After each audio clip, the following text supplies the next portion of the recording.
Hey everyone, how's it going? I hope you're all doing great and following the 3 H's of the channel, which are happy, healthy, and hydrated. And in this video, I have 3 encounters for you. One of them is with, possibly, a mimic. The other 2 are with something truly unknown. So if this sounds like your cup of tea, pull up a stump with me and let's get into it. Thank you for watching.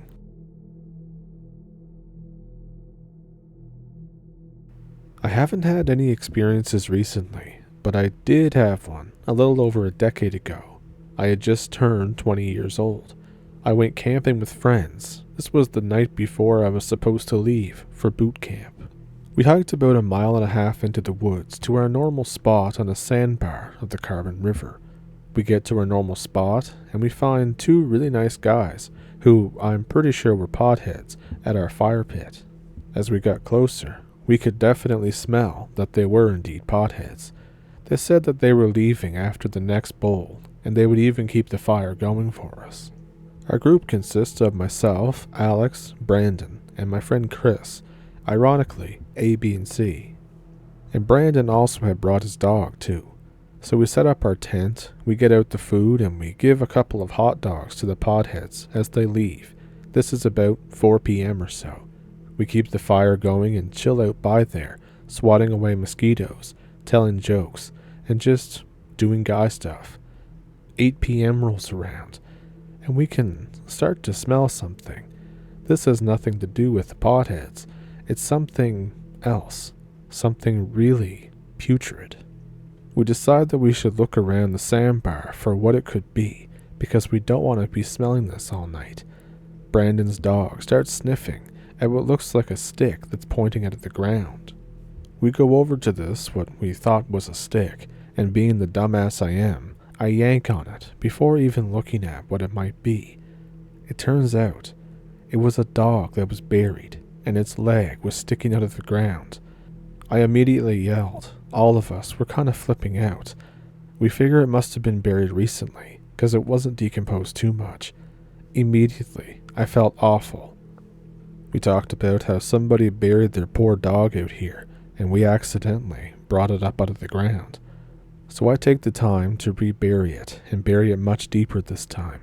After this, we all go back to the campfire and try to lighten the mood by talking about other things, talking about plans after boot camp, what I want to do in the military and stuff like that. At around 9:30 p.m., it's getting dark, and we realized that we all sucked at planning. We have another hour of fire left with the wood that we brought, and all of our phones were dead or dying. Brandon and Chris decide to be dickheads and just leave, because they wouldn't have a fire all night. My friend Alex and myself are left alone with a dwindling fire, a crank-powered 12-lumen flashlight, and nothing to do but screw around. At around 11 p.m., it's completely dark now, and there's only embers that are left in our pit. We're silent, just listening to the lapping of the river. It was so peaceful. We had totally forgotten about the stuff that had happened earlier.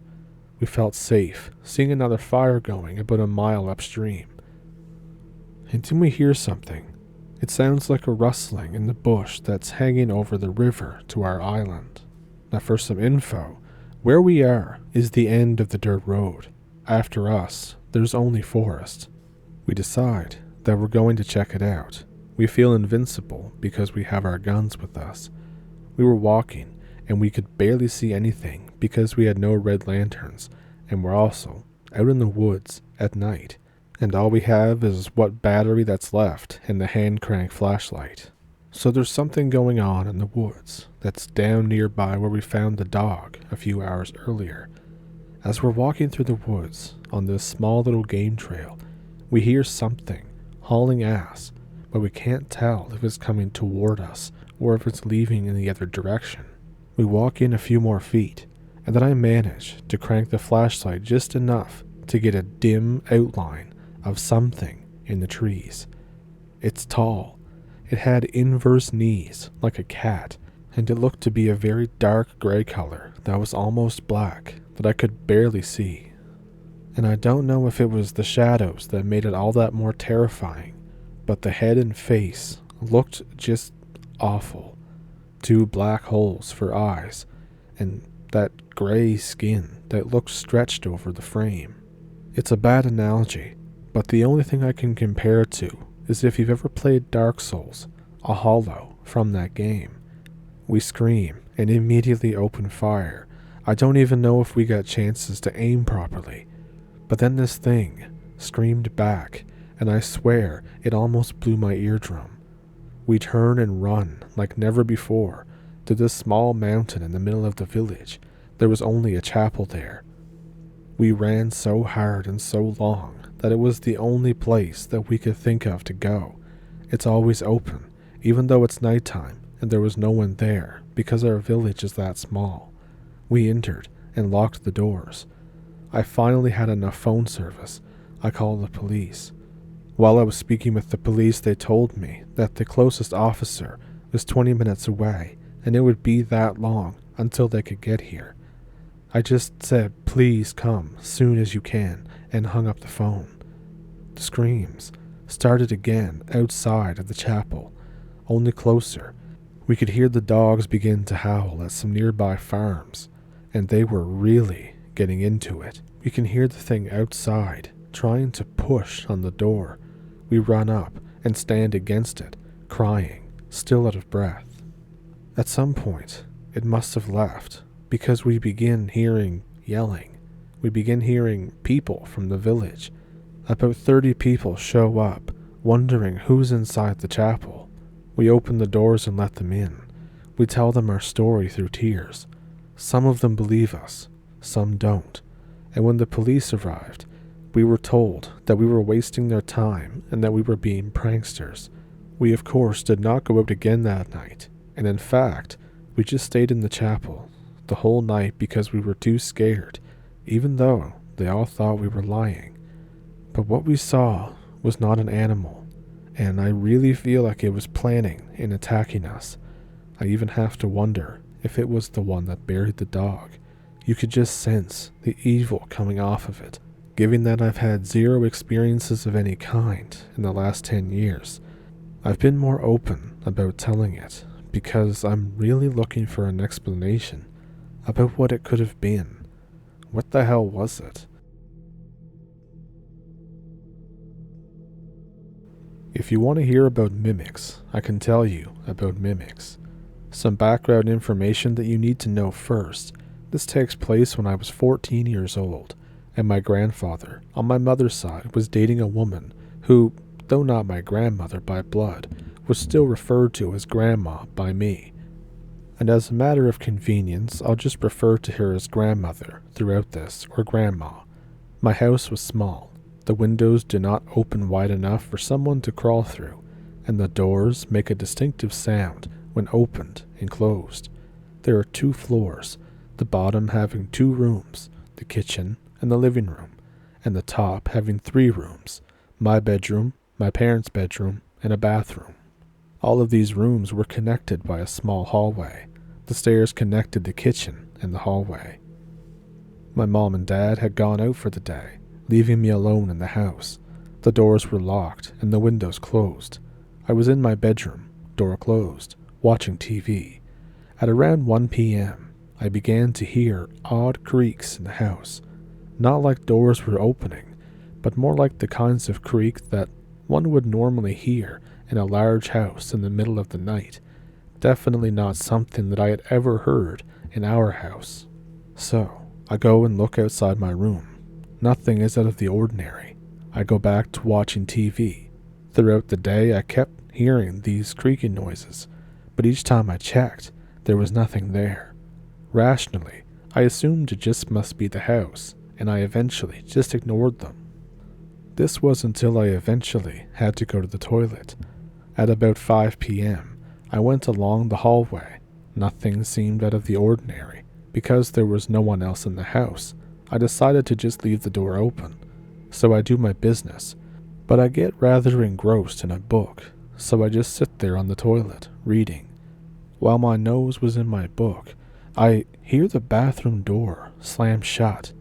I look up, confused, but rationalizing that it could just be the wind. I had forgotten that all the windows were closed, so I stand up and I open the door and look out into the hallway. I see my grandma standing there with her back turned. At this point, I'm confused. To my awareness, she didn't have a key to the house. The rumor among my parents was that my grandfather would be breaking up with her soon. However, I simply assumed that she must have had one, and that she must have been looking for my parents. So of course, I tell her that my parents aren't here, but that I'll make her a cup of tea if she'd like one. After hearing my voice, she turned around. I kind of wish that she hadn't at this point. There was something wrong about her. Her eyes seemed slightly sunken in. Her hands seemed hunched into somewhat a predatory position, as if ready to pounce. Her skin was pale, which was odd because she normally had a tan. She did a lot of gardening. Noticing me, she opens her mouth, revealing teeth. Lots of sharp, spiky teeth. They were not ordered neatly like a shark or a big cat, but more of a jagged mess sticking through fleshy gums, like someone had stuck pins through them. The part that really sticks with me, though, is the noise. This sickly growl, like someone had tapped into her primal instinct and got her to scream until her vocal cords were sore. She's between me and my bedroom, where my phone is, so I slam the bathroom door shut and I slump to the floor and cry. I know that I was kind of a coward back then. I could hear these growls turn into howling for a few more seconds before it tapers off. I hear the creaking moving downstairs. I gather up all my willpower and move into the hallway. There's no sign of a disturbance. Quickly, I run to get the baseball bat that I kept beneath my bed, and I slowly advance downstairs. There's no sign of any forced entry. Nothing. I get my phone and I call my parents, and I tell them that I'd be staying at my paternal grandfather's house that night. I didn't tell them what I saw. They were all right with it, assuming that it's because I enjoy the company of my paternal granddad, and I do. Not much more happened after that, other than the fact that I only ever saw my, quote, grandma one more time after that, during which time she was still acting very unusually. After that, my grandfather broke up with her, and she completely disappeared from our lives just overnight.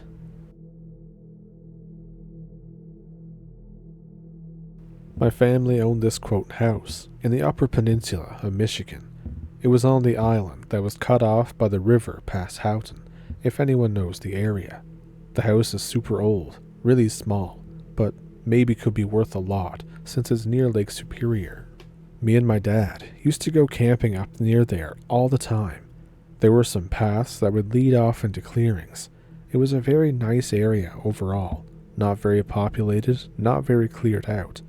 I had never seen anything creepy when I went there as a child. I absolutely loved the experience.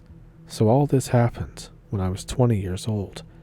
I wanted to go back to revisit the area and kind of, just for nostalgia's sake, camp there or spend the night in the house. I drive up there intending to stay for a few days or whatnot. I drive to the top of the peninsula, I take some photos, and I be on my way.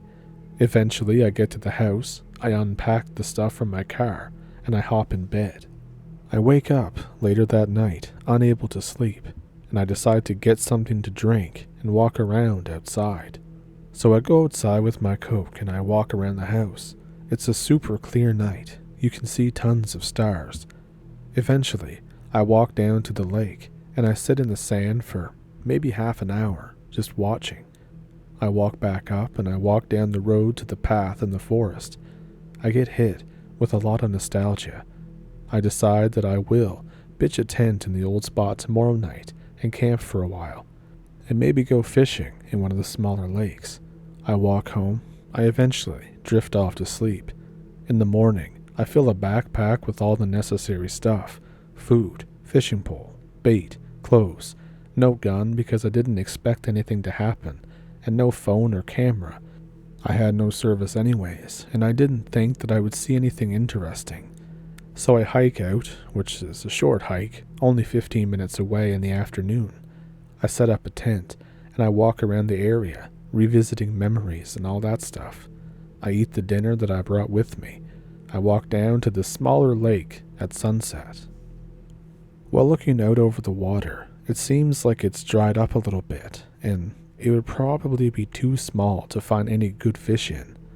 And then, as I'm thinking about this, all of a sudden I feel like I'm being watched. I see a shadow move out beyond the lake.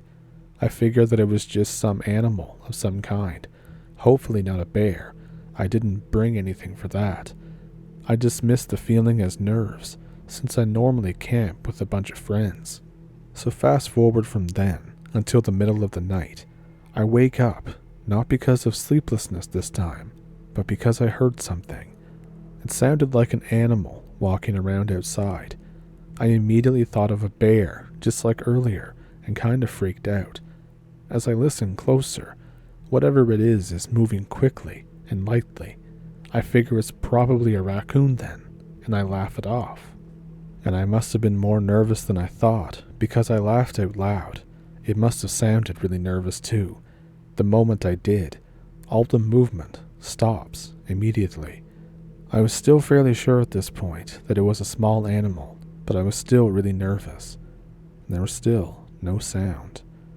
I figured that whatever it is, hopefully, scampered off, but I didn't hear anything signaling that it could have ran away. I decided to attempt to go back to sleep, as I'll never get any if I stand up and walk around. I lay down. Everything is still, eerily quiet, and all of a sudden, I hear something different. Breathing. I flip out, grab my flashlight, and I run the 15-minute walk in a matter of minutes back home. I turned around once, and I swear I saw a white thing chasing me. It didn't appear to have any fur, and it could have easily caught up to me, but it didn't. I tried to tell myself that it was just my flashlight beam and my nerves, and I was just seeing things. But I reached the door of the house. It's locked. The keys are still in the tent. I stand there for a second and consider my options. I can either go back, not happening. I can sleep outside, not happening. Or I can try and see if there's a neighbor, if there's anyone even at a cabin nearby. I don't even know if there was. I never really paid attention to them. I look around with my flashlight. I see nothing this time. I hope whatever it is just gone. I decide to try and find a place to sleep in the small garage or shed thing that's near the house. I rummage around looking for a blanket, or better yet, a gun. Instead, I find something else. The wave of emotions when I held that object in my hand was unreal. I run back to the house with the newfound spare key. I open it up, slam the door, and grab my phone. It's 1 a.m. I'm thinking it's going to be a very long night. I end up laying there in the house and playing games on my phone. I watch old DVDs that were still at the cabin on this TV. I tried my best to ignore any weird noises that I heard outside. Footsteps, soft scratching, and things like that. Eventually, I did fall asleep due to exhaustion to some 80s movie that I don't even remember what it was. In the morning, I decide I need to go get my stuff. I have a nice breakfast, and I wait until around noon. I take the old ATV in the garage, and I book it out to the tent. When I get there, I see these tracks that are much too big to be any small animal, but they also look irregular and malformed as well. They come up from the lake, but I don't see any leading away. I was really hoping I missed whatever it was, and that it wasn't just in the trees watching me. I grabbed my stuff, which was surprisingly untouched, and I unpacked my tent in record time. I grab my backpack, and I get out of there again. I spend the rest of the day getting ready to leave, and saying my goodbyes to the house and the area around, not to the forest. But during that time, when I was looking back on the state that I found my campsite in, it almost looked like that things were just a little bit off. Like that feeling when you go into your room and things look moved slightly, like somebody has been observing what you were doing out there. I tell myself that it was hopefully, probably, an animal. The story pretty much ends here. It happened in the fall of 2014, and man, did it ever freak me out, whatever it was.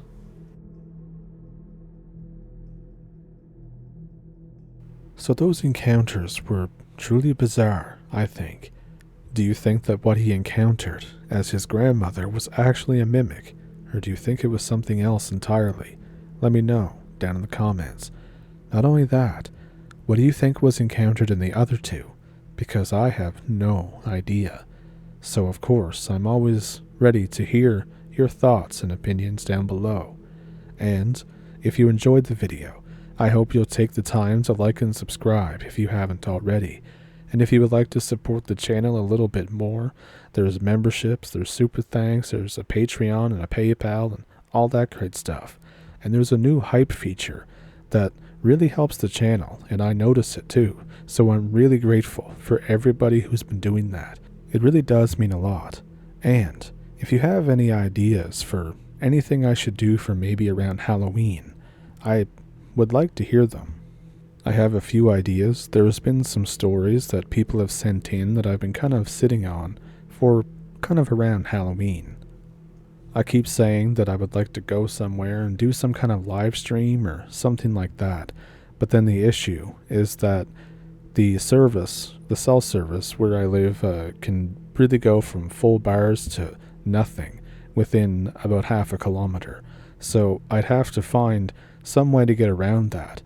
Maybe I record the video, edit the video like normal, but it's kind of I'm out doing something. And of course, if you just want more stories, if you just want a compilation, I have no problem with doing that too. So as always, I hope you enjoyed the video, and I know that I was creeped out by it, so maybe you were too. And I will see you Friday, and I hope you'll stick around for the video on Sunday. So thank you for pulling up a stump, and thank you for watching. Have a good week.